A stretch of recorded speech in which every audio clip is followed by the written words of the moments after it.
akan berdoa terlebih dahulu. Oke, dudukkan berdoa.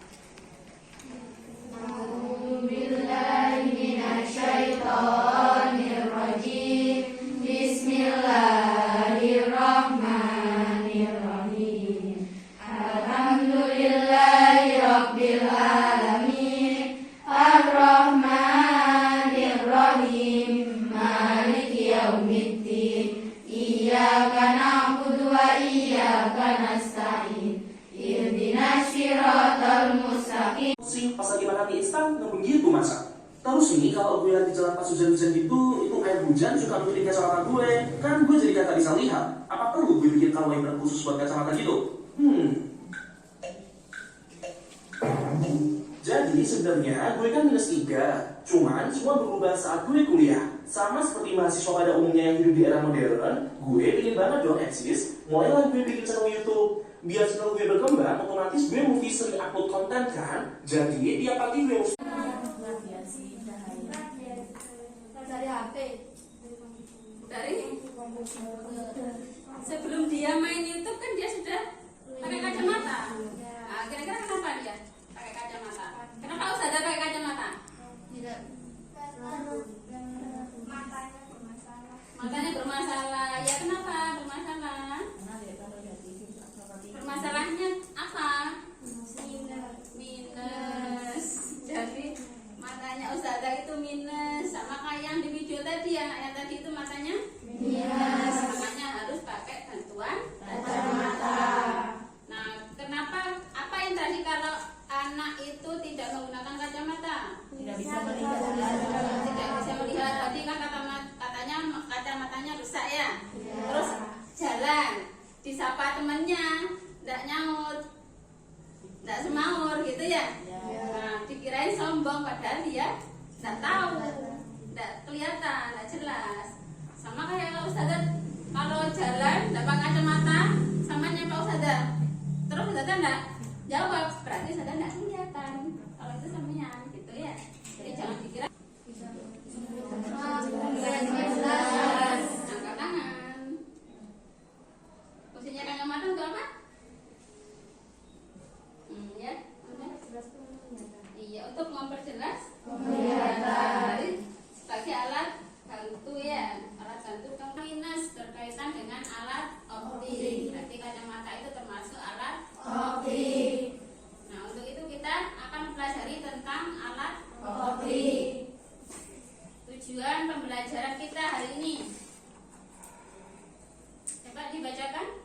Ada yang mau membacakan? Tangan. Mana ya anaknya ya? Ayo angkat tangan. Putri. Ya. Tujuan pembelajaran.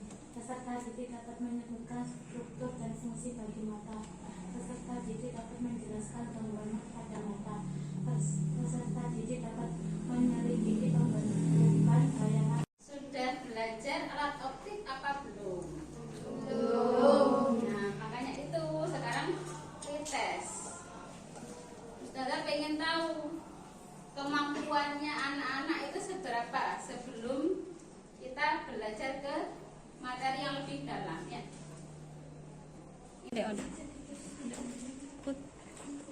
Duduk aja nggak apa-apa.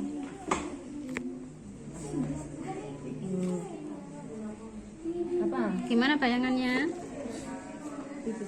Besar lebih besar. Ini kan ngadep ke atas, itu ngadep ke Bawah. berarti terbalik. Pinter. Ini kecil kan, terus itu besar. Berarti besar. Ya ditulis.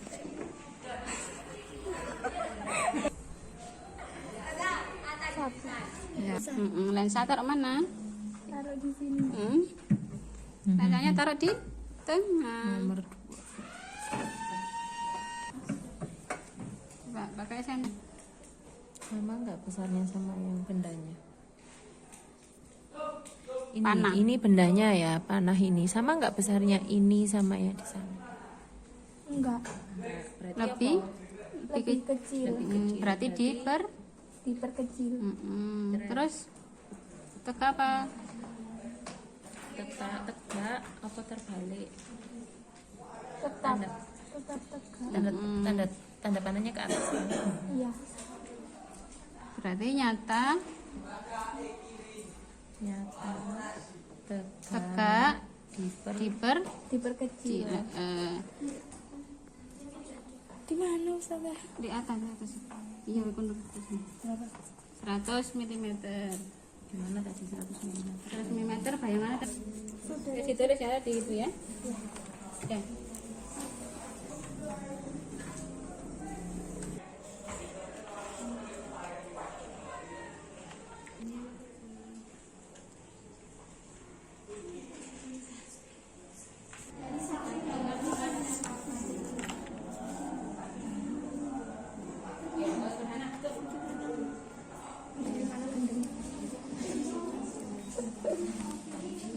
Ya, nanti yang maju terakhir wabarakatuh. Waalaikumsalam warahmatullahi wabarakatuh.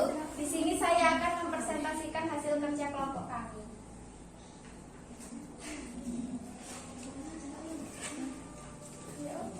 Bayangan yang terbentuk pada percobaan tersebut, di sini kami melakukan percobaan dengan hasil pada lensa 50 mm adalah nyata terbalik diperbesar. Pada lensa 200 mm nyata tegak diperkecil, dan pada lensa 100 mm nyata terbalik diperkecil. Di sini kita dapat menyimpulkan semakin mendekati lensa maka semakin kecil bayangan yang dihasilkan, dan sebaliknya. 2. Berdasarkan percobaan yang telah kamu lakukan, analogkan benda-benda yang digunakan untuk percobaan dengan bagian-bagian mata manusia.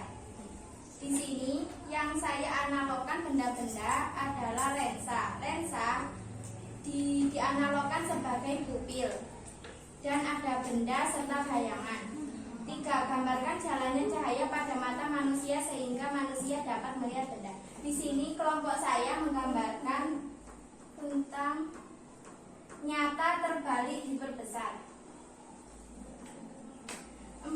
Membuat kesimpulan. Kesimpulannya adalah semakin jauh jarak lensa dan benda, maka bayangan yang dihasilkan akan semakin besar, dan sebaliknya semakin dekat jarak pada lensa, maka bayangan yang dihasilkan akan semakin kecil. Sekian dari kelompok kami. Assalamualaikum warahmatullahi wabarakatuh. Warahmatullahi wabarakatuh. Waalaikumsalam warahmatullahi wabarakatuh. Saya di sini perwakilan dari kelompok 1 yang akan mempresentasikan hasil diskusi kami. Soal yang pertama, 1. Bagaimanakah diameter pupil jika berada di tempat terang? Mengapa demikian? Pupil mata akan mengecil karena terkena cahaya. Soal kedua, bagaimanakah diameter pupil jika berada di tempat gelap? Mengapa demikian? Pupil mata akan membesar karena tidak terkena cahaya. Kesimpulan kami adalah pupil mata akan mengecil jika berada di tempat yang terang, dan apabila berada di tempat yang gelap, pupil mata akan membesar. Sudah melakukan diskusi juga. Nah, sekarang ada fungsi alat optik dalam kehidupan sehari-hari. Apa saja alat optiknya? Ada kacamata, kamera, loop, mikroskop, teleskop, atau teropong. Itu adalah alat-alat optik. Itu gunanya untuk apa alat optik? Untuk Memperjelas penglihatan. bayangan yang ditimbulkan dari spion. Apa? Layar terbalik.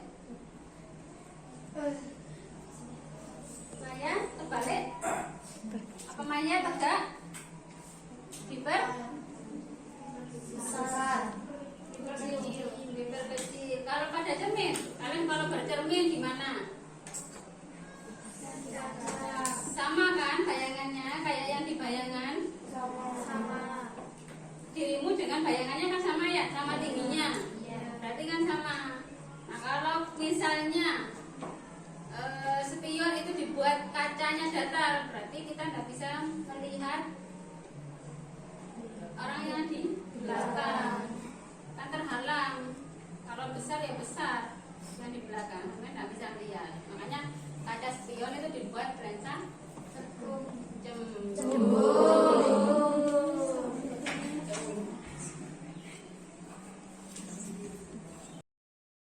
yang artinya Allah memberi cahaya kepada langit dan bumi. Perumpamaan cahaya seperti sebuah lubang yang tidak tembus, yang di dalamnya ada pelita besar.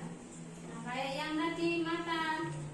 Kalau kita di tempat yang gelap, maka pupilnya besar. Kalau di tempat yang terang, kecil. Kenapa? Fungsinya pupil untuk apa? Mengatur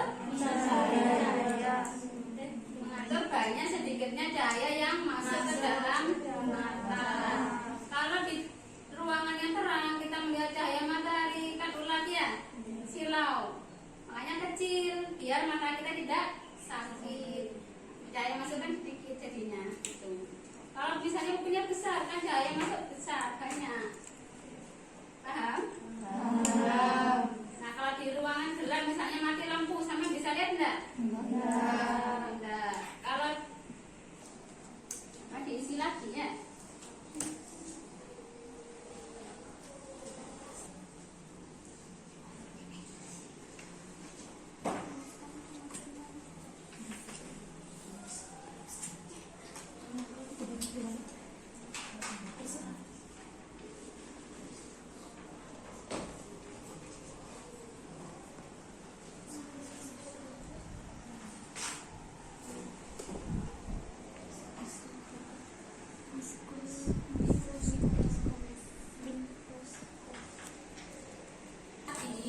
Coba ada yang bisa menyimpulkan?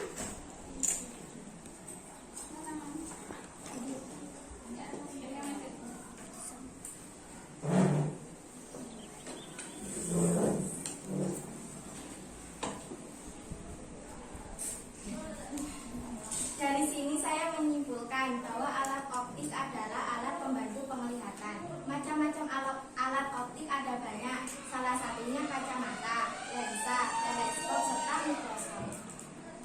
Bayangan yang dihasilkan pada mata adalah benda ditangkap oleh pupil, disalurkan oleh lensa, dan menimbulkan bayangan nyata, tegak, sama besar. Sekian dari saya. Assalamualaikum warahmatullahi wabarakatuh.